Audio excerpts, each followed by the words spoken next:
అనకాపల్లి నర్సపట్నంలో కూటమి ప్రభుత్వ విజయోత్సవ సభను నిర్వహించారు. ఈ కార్యక్రమంలో టీడీపీ నేత చింతకాయల రాజేష్ పాల్గొన్నారు. రాష్ట్రంలో సంక్షేమం, అభివృద్ధి కూటమి ప్రభుత్వంతోనే సాధ్యమన్నారు. గత ప్రభుత్వ హయాంలో రాష్ట్రం అనేక సమస్యలను ఎదుర్కొందని తెలిపారు. కూటమి ప్రభుత్వం అధికారంలోకి వచ్చిన తర్వాత సంక్షేమం, అభివృద్ధి కార్యక్రమాలకు పెద్దపీట వేస్తూ సుపరిపాలన అందిస్తోందని వెల్లడించారు. ప్రజల ఆకాంక్షలకు అనుగుణంగా పాలన సాగుతూ ఉండటంతో రాష్ట్రం అభివృద్ధి పథంలో ముందుకు వెళ్తోందని వివరించారు.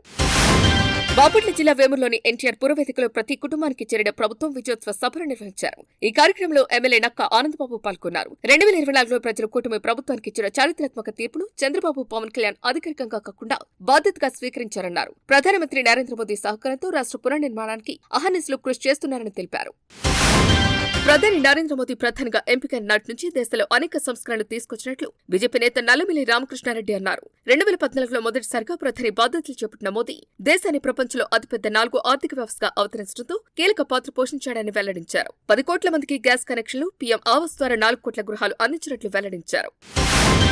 ములుగు జిల్లా ఏటూరు నగరంలో ఉద్రిక్తత చోటు చేసుకుంది. కొంతమంది ఇతర ప్రాంతాల నుంచి వచ్చిన గిరిజనులు తమ భూములను కబ్జా చేశారని గిరిజన నేతలు ఆందోళనకు దిగారు. గుడిసెలు వేసిన ప్రాంతానికి వెళ్లి వాటిని తొలగించే ప్రయత్నం చేయక పోలీసులు అడ్డుకున్నారు. దీంతో ఇరు పక్షాల మధ్య వాగ్వాదం చోటు చేసుకుంది. పోలీసులు పెద్ద ఎత్తున మోహరించారు. అక్కడ ఉద్రిక్త వాతావరణం నెలకొంది. నెల్లూరు జిల్లా సైదాపురంలో కూటమి ప్రభుత్వ విజయోత్సవ సభను నిర్వహించారు. ఈ కార్యక్రమంలో ఎమ్మెల్యే కురుగొంట్ల రామకృష్ణ పాల్గొన్నారు. ముందుగా బస్టాండ్ నుంచి భారీ ర్యాలీని చేపట్టారు. రామూరు క్రాస్ రోడ్ వద్ద ఏర్పాటు చేసిన విజయోత్సవ సభ వరకు ర్యాలీకి వెళ్లారు. విజయోత్సవ సభ వద్ద ఏర్పాటు చేసిన ప్రభుత్వ అభివృద్ధి సంక్షేమ పథకాల స్టాళ్లను ఎమ్మెల్యే పరిశీలించారు. కూటమి ప్రభుత్వం చేపడుతున్న అభివృద్ధి సంక్షేమ పథకాలను లబ్ధిదారులు సద్వినియోగించుకునేలా అధికారులు అవగాహన కల్పించాలన్నారు.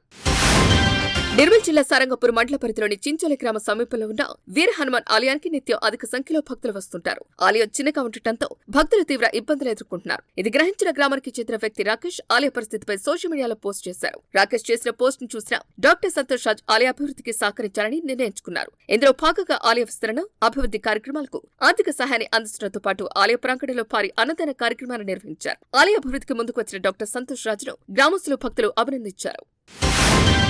మార్కాపురం జిల్లా అత్తవీడు మండలం పరిధిలోని మాగుటూరులో ఇరు కుటుంబాల మధ్య ఘర్షణ చోటు చేసుకుంది. ఇంటి ముందు శుభ్రం చేసుకున్న విషయంలో ఇరు కుటుంబాల మధ్య వాగ్వాదం నెలకొంది. చిన్న గొడవ కాస్త చిలికి గాలివాన్లా మారింది. దీంతో ఒకరిపై మరొకరు దాడి చేసుకున్నారు. ఘటనలో ఓ కుటుంబానికి చెందిన ముగ్గురికి గాయాలయ్యాయి. రజిత అనే మహిళపై కత్తితో దాడి చేయడంతో ఆమెకు తీవ్ర గాయాలయ్యాయి. సమాచారాన్ని అందుకున్న పోలీసులు ఘటనా స్థలికి చేరుకుని బాధితులను సమీప ఆసుపత్రికి తరలించారు. కేసు నమోదు చేసుకున్న పోలీసులు దర్యాప్తు చేస్తున్నారు. పల్నాడు జిల్లా చిలుకలూరుపేటలో ఆంధ్రప్రదేశ్ స్కిల్ డెవలప్మెంట్ కార్పొరేషన్ ఆధ్వర్యంలో మెగా జాబ్ మేళా నిర్వహించారు. ఎమ్మెల్యే ప్రతిపట్టి పుల్లారావు పాల్గొని కార్యక్రమాన్ని ప్రారంభించారు. జాబ్ మేళాలో ఉద్యోగానికి ఎంపికైన వారికి ఆఫర్ లెటర్లు అందజేశారు. నిరుద్యోగులకు ఉపాధి కల్పించడమే జాబ్ మేళా లక్ష్యమని ఎమ్మెల్యే అన్నారు. ఉపాధి కోసం రాష్ట్ర ప్రభుత్వం అనేక అవకాశాలు కల్పిస్తుందని వెల్లడించారు. 2000 మందికి ఆఫర్ లెటర్లు అందించడమే జాబ్ మేళా ప్రధాన ధ్యేయమని పేర్కొన్నారు. పల్నాడు జిల్లా దాచేపల్లి మండల పరిధిలోని నడుకుడి వ్యవసాయ మార్కెట్ యార్డులో కూటమి ప్రభుత్వం 2 విజయోత్సవ సభను నిర్వహించారు. ఈ కార్యక్రమంలో నర్సరావుపేట పార్లమెంట్ సభ్యులు లావు శ్రీకృష్ణదేవరాయలు, గురజల ఎమ్మెల్యే ఎరపతిరెడ్డి శ్రీనివాసరావు పాల్గొన్నారు.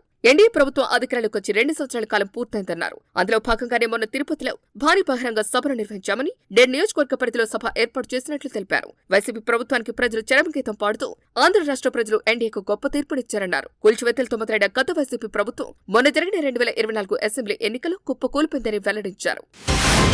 పల్నాడు జిల్లా సత్తెనపల్లిలో కూటమి 2 సంవత్సరాల విజయోత్సవ సభను నిర్వహించారు. ఈ కార్యక్రమంలో ఎంపీ శ్రీకృష్ణదేవరాయలు, ఎమ్మెల్యేలు కన్నా లక్ష్మీనారాయణ, భాష్యం ప్రవీణ్, జూలకంటి ప్రమాణాంతరెడ్డి పాల్గొన్నారు. ఈ కూటమి పాలన విజయవంతంగా 2 ఏళ్లు పూర్తి చేసుకుందని నేతలు తెలిపారు. చంద్రబాబు 2 ఏళ్ల పాలనలో దాదాపుగా సూపర్ 6 పథకాలు విజయవంతంగా అమలు చేస్తారన్నారు. సీఎం సంక్షేమ కార్యక్రమాలతో పాటు అభివృద్ధి కార్యక్రమాలు చేస్తున్నట్లు వెల్లడించారు.